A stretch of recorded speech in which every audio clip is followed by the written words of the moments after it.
안녕하십니까. 건강영양외과 신동우입니다. 오늘 이렇게 발표할 기회를 주셔서 대단히 감사합니다. 저는 오늘 아펜디사이티스에 대해서 여러분들께 말씀드리게 되었는데, 아펜디사이티스는 비교적 흔하고 잘 알려진 질환이기 때문에 여기서 무슨 최신 지식을 논한다든지 깊은 학문적 고찰을 하는 것은 무리가 있을 듯 합니다. 그렇지만 저희 정리를 중심으로 여러 내과 선생님들께 제가 중요하다고 생각되는 점들을 짚어봄으로써 여러 내과 선생님들의 진료에 조금이라도 도움을 드리고자 합니다. 이 사진은 저희 정례는 아닙니다. 1961년도에 악천후로 고립된 남극의 러시아 기지에 유일한 의사였던 닥터 로고초프가 셀프 아펜덱토미 하는 사진입니다. 이처럼 아펜디사이티스는 비교적 흔한 질병이지만 자칫 생명을 위협할 수도 있는 질환이기 때문에 우리가 복통 환자를 진료하는 데 있어서 반드시 고려해야 될 질환으로 생각됩니다. 그러면 먼저 어떻게 아펜딕스를 찾는지에 대해서 간단하게 설명드리고 넘어가겠습니다.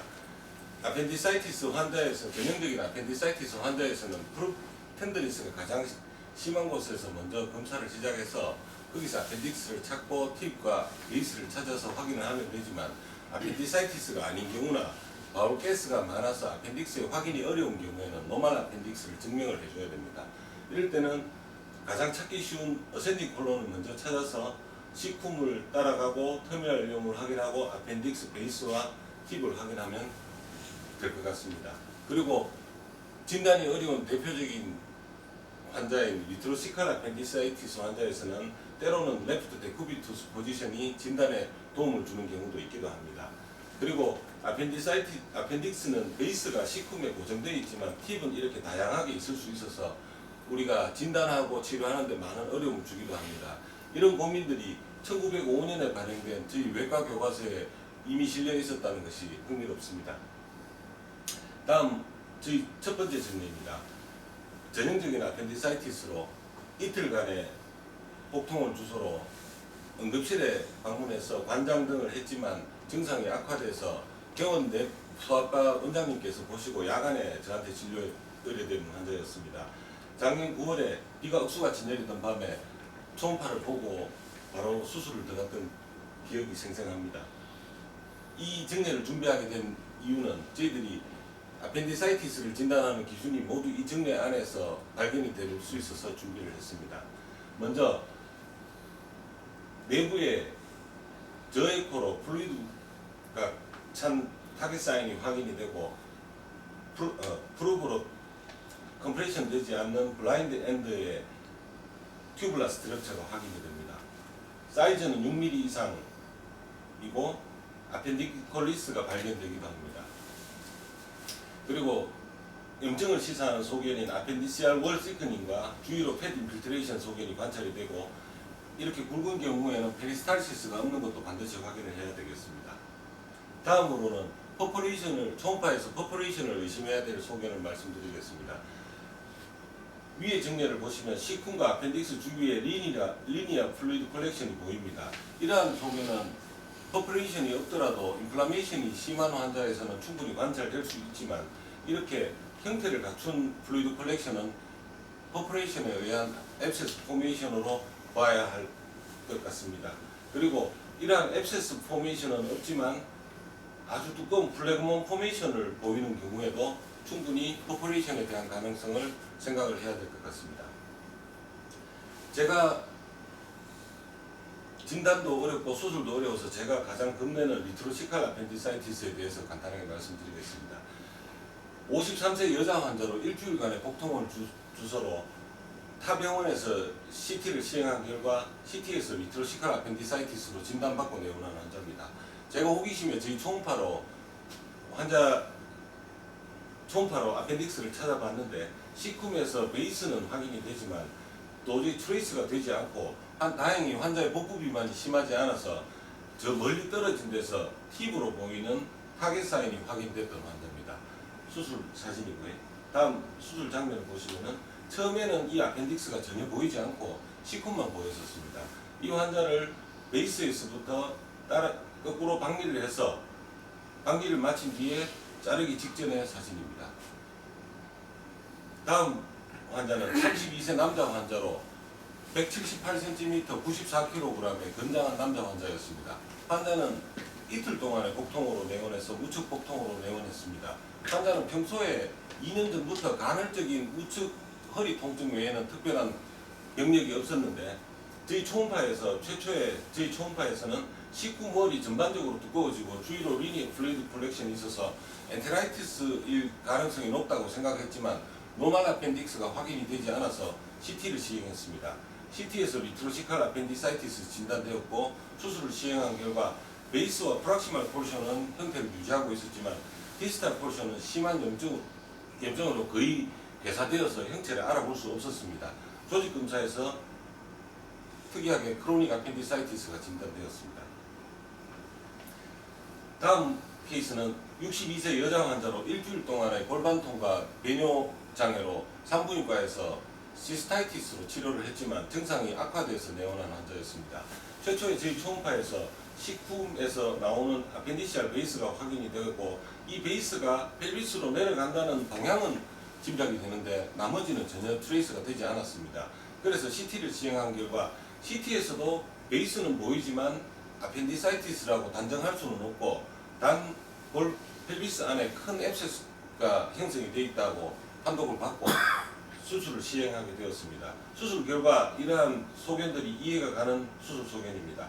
베이스만 어느 정도 형체를 유지하고 나머지는 거의 다 네크로시스 된 아주 긴 아펜딕스가 확인이 되었습니다.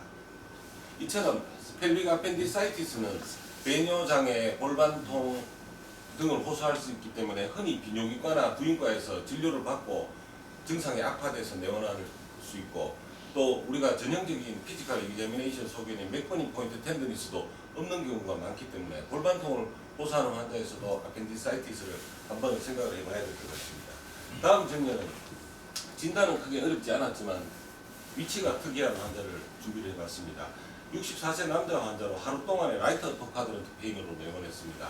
환자는 최초 진찰 소견에서 콜레시스타이티스가 의심돼서 초음파 검사를 시행하게 되었는데 초음파에서 컨벡스 프로브로 처음 봤을 때 라이트 키드니 앞쪽에 아펜딕스가 확인이 돼서 다시 리니어 프로브로 아펜디사이티스 진단하고 치료하게 된 특이한 증례입니다. 제가 2004년도에 개업을 하고 그해 6월에 최초로 만 3살짜리 퍼포레이션 된 소아를 수술한 이후로 현재까지 소아 충수염 환자들을 자주 접하게 됩니다. 특히 10대에서는 아주 성인에 못지않게 상당히 잦은 빈도를 보이고 그렇습니다. 그래서 준비를 했는데 11세 여자 환자입니다. 이틀 동안의 복통을 주소로 내원했습니다. 제가 최초에 초음파 봤을 때는 아펜디사이티스는 맞지만 그렇게 심할 것이라고는 생각되지 않아서 수술을 들어갔는데 골반 안에 프리퍼스가 많이 있고 그리고 퍼포레이션이 확인되었습니다.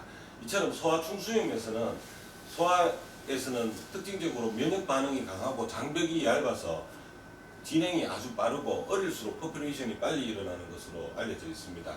그리고 오멘툼의 발육이 부진하기 때문에 퍼포레이션이 일어났을 경우에는 로컬라이즈드 앱세스보다는 제너럴라이즈드 페리토나이티스가 일어나는 경향이 많고 그리고 소아 복통 환자에서 초음파 검사에서 가장 주의해야 될 점이라고 생각되는 것이 메젠테릭 림프노드가 커져 있다고 해서 모두 다 메젠테릭 림프아데나이티스는 아니라는 것입니다. 복강 내의 어떠한 염증성 질환, 특히 아펜디사이티스에서도 메젠테릭 림프노드는 커져 있을 수 있다는 점을 명심해야 될 것 같습니다. 다음 증례는 6세 여아입니다. 하나는 하루 동안의 복통을 주소로 내원해서 시행한 초음파에서 바디는 정상이고 팁 부분에는 아주 인플라메이션 소견이 거의 없지만 사이즈만 7mm 정도로 좀 커져 있었는데 프루브 텐더니스가 반복적으로 확인이 되었습니다. 그래서 설명을 하고 수술을 시행한 결과 역시 스페시멘에서도 팁만 커져 있고 바이옵시에서는 수프라티브 아펜디사이티스로 진단된 증례입니다. 이처럼 소아에서는 초음파에서 보이는 것보다 실제 상황은 좀 더 심각할 수 있다는 점을 염두에 둬야 할 것 같습니다. 아기를 봤으니까 엄마를 이제 살펴보겠습니다. 우리나라에서 임산부 아펜디사이티스에 대한 통계는 제가 찾을 수가 없었습니다. 2010년도에 발행된 저희 외과 교과서에 보면 766 출산에 1명이 임산부 아펜디사이티스가 발생을 하고 임신 전기간 중에 생길 수 있고 증상이 임신과 관련된 입덧으로 원인이 돼서 진단이 늦어지는 경우가 흔하고 임신 기간 중에 외과적 수술을 요하는 가장 흔한 질환으로 알려져 있습니다. 임산부 중수염의 중수염 의심되는 환자에서 초음파 검사에서 주의해야 될 점은 임신 주수가 경과할수록 자궁의 크기가 커짐으로써 아펜딕스가 원래 위치보다 더 위로, 더 깊이 향한다는 것입니다. 그리고 임신 자체로 WBC 카운트가 16,000까지 증가할 수 있기 때문에 우리가 진단의 참고 자료로 삼기에 제약이 있다는 점을 생각을 해야 되겠습니다. 저희 케이스입니다. 저희 정례입니다. 환자는 34세 여자 환자로 임신 18주였습니다. 임신 18주였지만 세 번째 아기였기 때문에 유테루스가 umbilicus 조금 위에까지 올라가 있었습니다. 이틀 동안의 복통을 주소로 내원해서 시행한 초음파에서 베이스가 확인이 되고 뒤쪽으로 진행하는 아펜딕스가 관찰이 됩니다. 그리고 유테루스 라테랄 사이드로 내려가는 바디가 확인이 돼서 수술을 시행했습니다. 이 사진은 수술 다음 날 태아가 특별한 이상이 없다는 것을 확인하기 위해서 찍은 사진입니다. 다음으로는 크로닉 아펜디사이티스에 대해서 말씀드리겠습니다. 최근 좋은 진통제와 강력한 항생제들이 많이 나와서 크로닉 아펜디사이티스가 점점 증가하는 추세인 것으로 생각이 됩니다. 크로닉 아펜디사이티스로 진단하기 위해서는 급성 열성 질환의 증거 없이 환자가 3주 이상의 인터미턴트 라이트 로어 쿼드런트 페인을 상당 기간 호소를 하는 환자에서 CT나 초음파에서 아펜디콜리스가 보이거나 아펜디시알 다이아미터가 조금 늘어나는 경우를 생각을 하게 되고, 크로닉 아펜디사이티스로 진단을 하려면 초음파나 CT나 콜로노스코피에서 다른 질환이 진단되지 않아야 합니다. 그리고 마지막으로 수술 후에 증상이 호전이 되어야 비로소 크로닉 아펜디사이티스로 진단을 할 수 있겠습니다. 여기 처음 봐주신 내과 선생님께서 열심히 봐주셔서 운 좋게 초기에 수술을 할 수 있었던 케이스를 소개해 드리겠습니다. 환자는 31세 여자 환자로 2015년 12월 초부터 발생한 인터미턴트 라이트 로어 쿼드런트 페인을 주소로 내과 의원 방문해서 시행한 초음파 CT 콜로노스코피에서 다른 특이 소견은 없었고, 단지 아펜딕스가 조금 커져 있고 내부에 피칼리스 의심되는 소견 외에는 없었습니다. 선생님께서 면밀하게 검토해 주시고 크로닉 아펜디사이티스 가능성이 있다고 저에게 전원해 주셔서 특별한 문제 없이 초기에 수술을 시행했습니다. 조직검사에서 크로닉 아펜디사이티스로 또 역시 진단이 되었고 환자의 증상은 소실되었습니다. 마지막으로 다음은 아펜디사이티스의 메디컬 트리트먼트에 대해서 소개해 드리겠습니다. 역사적으로 보면 아펜디사이티스라는 용어를 처음 사용한 사람이 하버드 대학의 피츠 교수라고 합니다. 피츠 교수가 1881년에 발표한 논문에 따르면 당시 아펜디사이티스로 진단된 환자를 수술하지 않았을 경우에 치사율 67% 이상으로 주장을 했었습니다. 그렇지만 항생제가 많이 좋아진 오늘날에서는 결과가 많이 달라집니다. 우리가 아펜디사이티스를 즉각적으로 수술하는 제일 큰 이유는 퍼포레이션을 예방하자는 것인데, 통계를 보면 36시간 내에 성인 환자를 기준으로 증상 발현 후 36시간 내에 퍼포레이션이 일어나는 경우는 극히 드물다고 하고, 매 12시간이 증가될 때 5% 정도에서 퍼포레이션이 증가되는 것으로 알려져 있습니다. 우리가 특별한 환경인 장기간 항해를 해야 되는 잠수함 승무원 등에서 아펜디사이티스 환자를 수액과 항생제만으로 치료를 하고 귀환 후에 성공적으로 수술 시행한 정례에서 힌트를 얻어서 1996년에서 99년 사이에 아펜디사이티스에 대한 메디컬 트리트먼트에 대한 스터디가 있었습니다. 이 스터디는 128명의 18세에서 50세 건강한 남자, 평소 특별한 질환이 없었던 남자 아펜디사이티스 환자에서 시행을 하였고, 만 24시간 이내에 증상에 호전이 없으면 바로 수술하는 것을 전제로 연구를 진행하였습니다.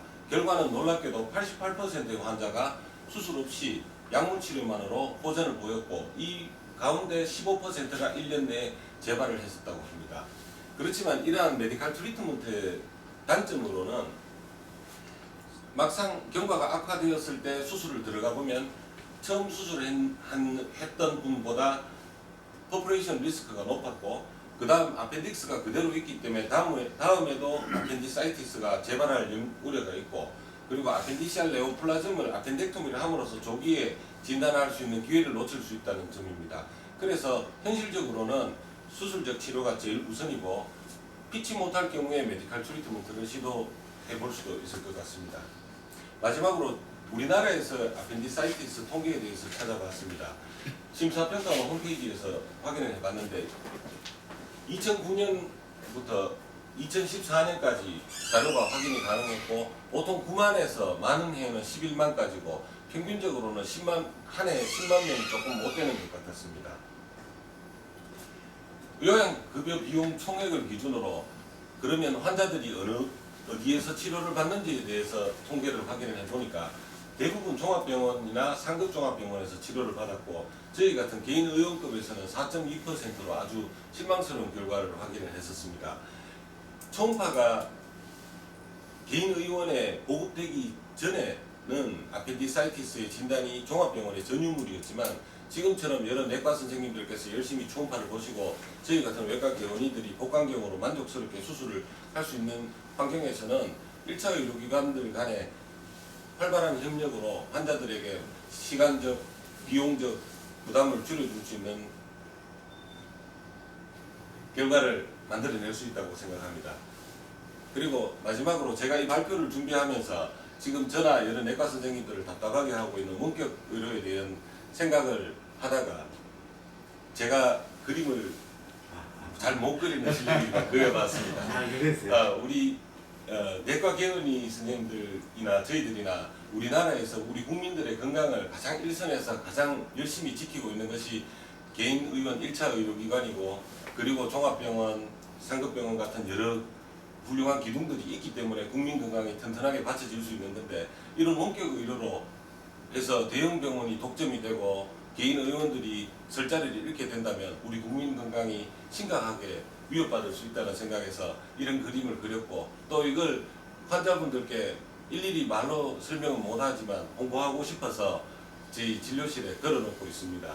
그리고 마지막으로 지난 1년 동안 지도해 주신 김일봉 초음파 교실의 여러 선생님들께 감사드리고, 내과 개원이 이렇게 발표할 자리를 주신 내과 개원이 선생님들께 다시 한번 감사드립니다.